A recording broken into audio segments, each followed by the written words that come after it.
Hello everyone. इस video में हम पढ़ेंगे force on a current carrying conductor placed in a magnetic field, और इसका जो दूसरा टॉपिक होगा force between two parallel current carrying conductor.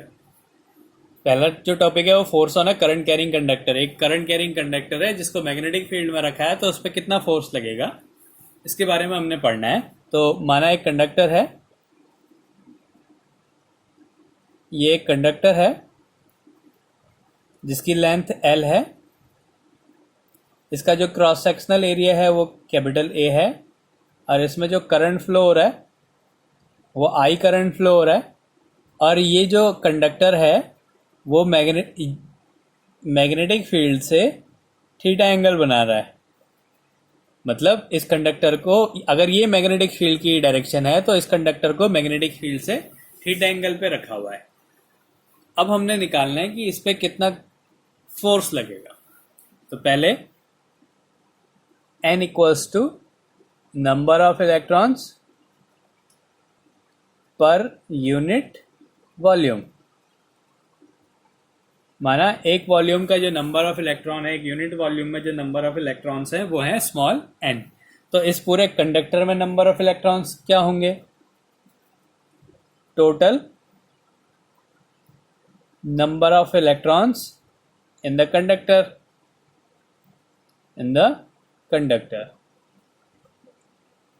तो टोटल नंबर ऑफ इलेक्ट्रॉन्स क्या हो जाएंगे? एक यूनिट वॉल्यूम में नंबर ऑफ इलेक्ट्रॉन्स हैं n, तो इसका टोटल वॉल्यूम क्या हो गया?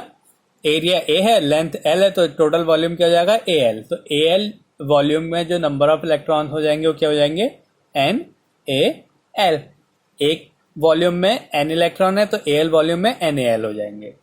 तो ये तो हमने निकाल दिया कि इसमें कितने इलेक्ट्रॉन हैं। अब इसके बाद चार्ज, इसका जो टोटल चार्ज हो जाएगा, टोटल चार्ज, तो टोटल चार्ज क्या हो जाएगा? Q equals to N E. N कितना है? ये पूरा n है, इससे अगर हम एक इलेक्ट्रॉन की मल्टीप्लाई कर दें तो क्या हो जाएगा? टोटल चार्ज निकल जाएगा। तो NaLe, ये क्या है? इसका टोटल चार्ज है। अब हमें पता है कि अगर एक चार्ज जो है उसको मैग्नेटिक फील्ड में रखते हैं तो उस पर एक फोर्स लगता है, उसकी वैल्यू होती है QVB sin थीटा। तो वैसे ही पूरे कंडक्टर, अब इस पे जितने भी कंडक्टर हैं, जितने भी चार्जेस हैं इस कंडक्टर पे, उस पर सब फोर्स लगेगा। तो now force on a charge particle placed in a magnetic field. Force on a charge particle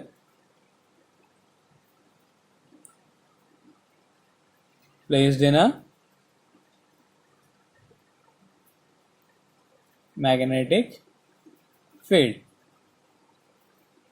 तो एक जो चार्ज पार्टिकल पे जो फोर्स लगता होता है वो होता है F equals to QVB sin theta.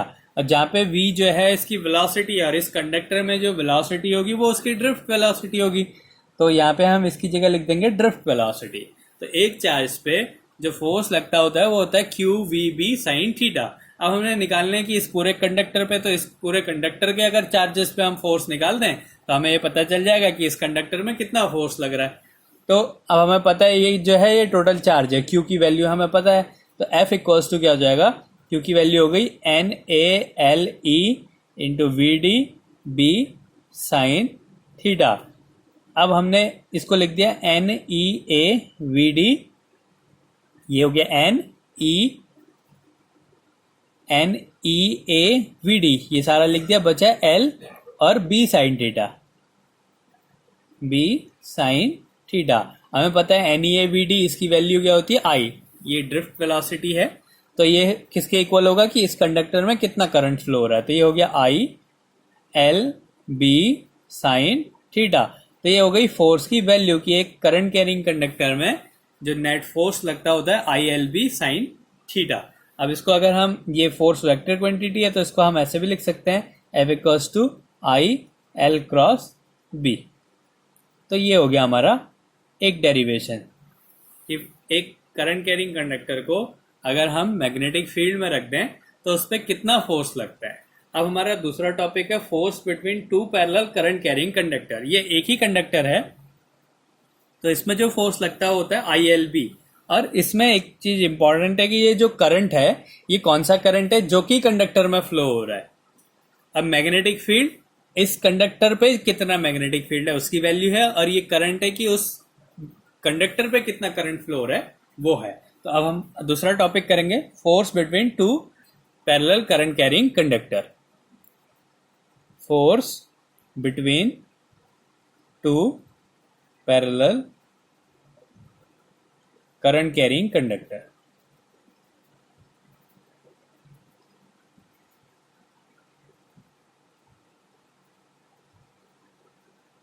तो अब दो पैरेलल कंडक्टर हैं,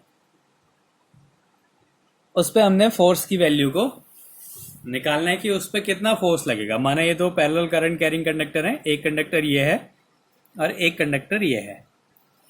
इन दोनों में करंट फ्लो हो रहा है, ये I1 इसमें करंट फ्लो हो रहा है, इसमें I2 करंट फ्लो हो रहा है। माना ये कंडक्टर 1 है और ये कंडक्टर 2 है। तो ये है, अब हमने निकालना है कि इसमें कितना, इनमें कितना फोर्स लगता है।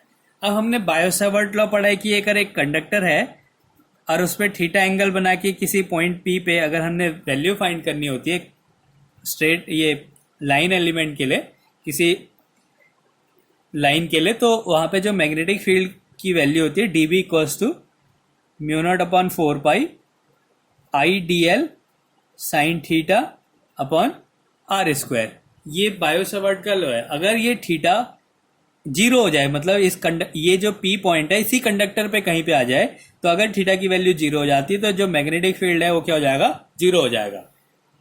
तो मतलब अगर इसमें करंट फ्लो हो रहा है तो हम इस कंडक्टर पे मैग्नेटिक फील्ड इस करंट के कारण नहीं होगा, वो क्या होगा, जीरो होगा। ऐसे ही इस करंट के कारण इस कंडक्टर पे कोई भी मैग्नेटिक फील्ड नहीं होगा, लेकिन ये जो करंट है ये यहाँ पे मैग्नेटिक फील्ड बना सकता है और इस कंडक्टर में फ्लो होने वाले करंट के कारण इस पॉइंट पे मैग्नेटिक फील्ड बन सकता है। तो क्या होगा, अब कितना मैग्नेटिक फील्ड बनेगा, तो इस वाले के लिए हम right hand palm rule use करेंगे। तो जो हमारा अंगूठा है वो करंट की डायरेक्शन में होगा और जहां को हमारी उंगलियां घूम सकती हैं वो कहाँ होगा, करंट की मैग्नेटिक फील्ड की डायरेक्शन। तो यहाँ पे जो मैग्नेटिक फील्ड की डायरेक्शन होगी वो इनवर्ड होगी, तो इसके कारण जो यहाँ पे मैग्नेटिक फील्ड बनेगा वो इनवर्ड होगा। और ये 1 के कारण बन रहा है तो इसको मैंने नाम दे दिया B1। ऐसे ही अगले वाले में, अब ये करंट की डायरेक्शन ऊपर को, हमने इस पॉइंट के लिए, इस वाले चार्ज के लिए मैग्नेटिक फील्ड निकालना है, तो अब कैसे, ऊपर को होगा। तो यहाँ पे जो मैग्नेटिक फील्ड होगा उसकी डायरेक्शन अपवर्ड होगी और ये 2 वाले के कारण आ रहा है इसलिए इसका नाम दे दिया B2। तो यहाँ अब ये एक स्ट्रेट कंडक्टर है और इनके बीच का डिस्टेंस माना A है, इनके बीच का डिस्टेंस A है और इस कंडक्टर की जो लेंथ है वो L है, जो इस कंडक्टर की लेंथ है वो L है। तो अब अभी अभी हमने पढ़ा कि एक करंट कैरिंग कंडक्टर अगर मैग्नेटिक फील्ड में होता है तो उसकी वैल्यू होती है ILB साइन थीटा, उस पर जो फोर्स लगता है वो होता है ILB। अब इससे पहले हम मैग्नेटिक फील्ड निकाल देते हैं। तो मैग्नेटिक फील्ड की वैल्यू होती है स्ट्रेट कंडक्टर के लिए B1 निकाल लेते हैं पहले। B1 इक्वल्स टू ये होता है mu not I1 upon 2 pi A। ये हमने पहले पढ़ा है कि एक स्ट्रेट कंडक्टर से किसी पॉइंट पे अगर मैग्नेटिक फील्ड निकालना है तो उसकी वैल्यू होती है mu not I upon 2 pi A होती है। I के है जो जिस करंट के कारण वो फ्लो हो रहा है। अब यहाँ पे जो मैग्नेटिक फील्ड है ये किसके कारण बन रहा है, इसके कारण बन रहा है। तो हम कौन सा करंट लेंगे, I1 लेंगे। लेकिन जब हम यहाँ पे फोर्स की वैल्यू लेंगे तो हम यही कंडक्टर का जो करंट फ्लो हो रहा है, इसी कंडक्टर में जो करंट फ्लो हो रहा है उसी को लेंगे। तो जब मैग्नेटिक फील्ड निकालते हैं, ये बायो-सावर्ट से भी हो सकता है और एम्पियर सर्किटल लॉ से भी है। तो हमने ये एम्पियर सर्किटल लॉ से पढ़ा था कि एक एम्पियर सर्किटल लॉ का यूज करके किसी पॉइंट पे जो मैग्नेटिक फील्ड की वैल्यू आती है होती mu not I1 upon 2 pi A, और ये जो I होता है ये उस कंडक्टर में फ्लो होने वाले करंट के इक्वल होता है। तो अब यहाँ पे जो करंट फ्लो हो रहा है वो I1 है, तो जो मैग्नेटिक फील्ड हो गया mu not I1 upon 2 pi A हो गया। ऐसे ही दूसरे वाले के लिए जो B2 होगा, चलो पहले पूरे F1 को, इस वाले पे जो फोर्स लग रहा है उसको भी निकाल देते हैं। तो ये है हमारा magnetic field at 2/1। Magnetic field at 2, दूसरे वाले पे मैग्नेटिक फील्ड बाई 1, एक के कारण, तो ये B1 हो गया। ऐसे ही मैग्नेटिक फील्ड एट 1, ए पे किसके कारण, 2 के कारण, बाई 2, तो ये क्या हो जाएगा, B2 equals to mu not, current क्या फ्लो हो रहा है, I2 अपॉन 2 पाई ए हो गया। तो ये हमने दोनों पॉइंट पे जो मैग्नेटिक फील्ड है उनकी वैल्यू हमने फाइंड कर दी।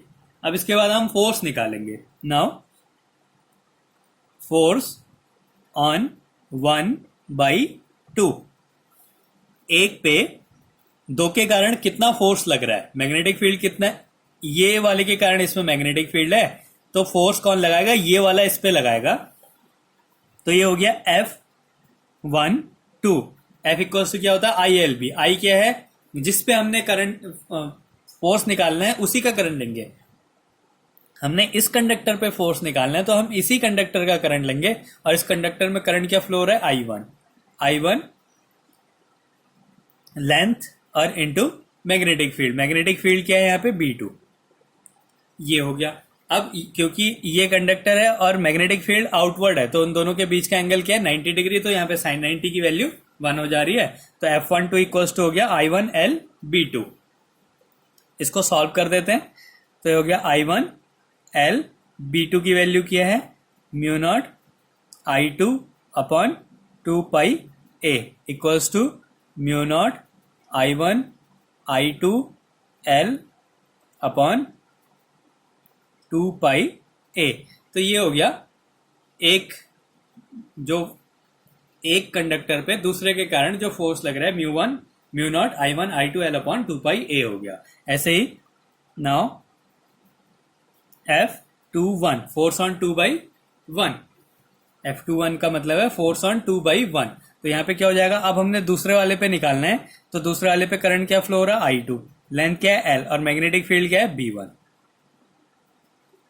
वैल्यू पुट कर देते हैं, I2L B1 की वैल्यू है mu not I1 upon 2 pi A, तो इसको सॉल्व कर देते हैं, mu not I1 I2 L upon 2 pi A।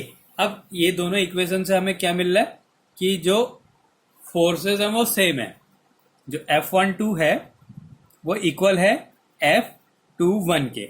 अब ये फोर्स अट्रैक्टिव है या रिपल्सिव है, इसको देखना है। तो अब इस कंडक्टर पे जो है मैग्नेटिक फील्ड की वैल्यू भी पता है हमें, करंट की वैल्यू भी पता है, तो हम इसमें फोर्स निकाल सकते हैं लेफ्ट हैंड रूल से। तो हमने क्या करना है, मैग्नेटिक फील्ड की डायरेक्शन रख देनी है ऊपर की तरफ, तो ये मैग्नेटिक फील्ड हो गया। करंट की डायरेक्शन है ऐसे, तो ये करंट की डायरेक्शन हो गई, मैग्नेटिक फील्ड ऊपर, ये करंट की डायरेक्शन है, तो फोर्स क्या हो गया, इस साइड को लग रहा है, तो यहाँ पे जो फोर्स लगेगा F12 की डायरेक्शन हो गई इस साइड। ऐसे ही F21 की वैल्यू जो होगी, फिर से हमने लेफ्ट हैंड रूल को यूज करना है। अब हमारा जो मैग्नेटिक फील्ड है वो नीचे की तरफ है, तो ये मैग्नेटिक फील्ड हो गया, मैग्नेटिक फील्ड की डायरेक्शन नीचे को है, और जो करंट है वो ऊपर को है, तो ये करंट की डायरेक्शन ऊपर को हो गई, तो फोर्स कहाँ लग रहा है, इस डायरेक्शन पे लग रहा है, तो यहाँ पे जो फोर्स हो गया उसकी डायरेक्शन ये हो गई F21। तो ये कैसा फोर्स है, अट्रैक्टिव फोर्स है। तो डायरेक्शन एक दूसरे के ऑपोजिट है, तो हम यहाँ पे क्या लिखेंगे, F21 equals to minus F12। तो ये जो फोर्सेस होते हैं ये अट्रैक्टिव फोर्स होगा, और ऐसे ही क्या होगा, अगर डायरेक्शन अलग अलग हो जाए तो कैसा फोर्स हो जाएगा, रिपल्सिव हो जाएगा। तो इसमें लिख देते हैं, if current is flowing in the same direction,